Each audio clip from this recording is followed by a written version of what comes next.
Well, yeah, after this topic, indeed, well, first has been attention from the whole industry and all the stakeholders that the full hydrogen industry requires midstream, requires transport and storage. I think we're getting to the point where the topic is gaining more and more attention. But still, the needs are massive. So we have to develop, I mentioned for Europe, for instance, tens of thousands of kilometers. I think it's 50,000 in the latest publication of European Hydrogen Backbone. And same would apply for North America, for instance.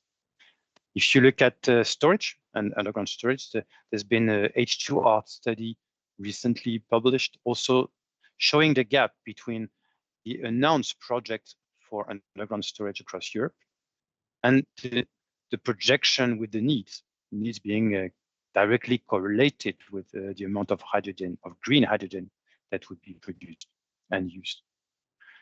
So a large gap, and the time window to close the gap is narrowing, because if you consider the time to develop this sort of project, we don't have a lot of time left by 2030, for instance. So the first focus is being on salt caverns, but that's only limited to some areas where you have salt caverns. So there will also be some further technical work to open new possibilities, like depleted fields, aquifers.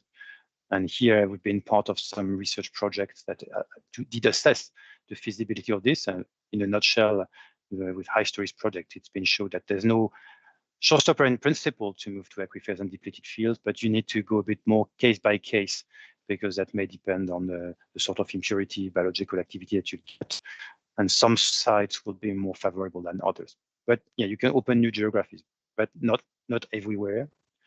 And then you have the topic of man-made cavities, so rock mine cavities. Just a few. I'm aware of the hybrid project in Sweden where they showcase this technology, and some developments here where you have also possibilities to have other underground storage technology. So a large need, but yeah, new technology bricks being developed or moving forward, but still some work to do also on the technical front for storage. But once again, the key question will be, what's the business model? How do we cope with the uncertainties of how quickly hydrogen will develop, and who invests and when? I think ultimately all this will happen as we grow, but most likely step by step. So starting more with local on-site, so distributed solutions close to point of production and point of use.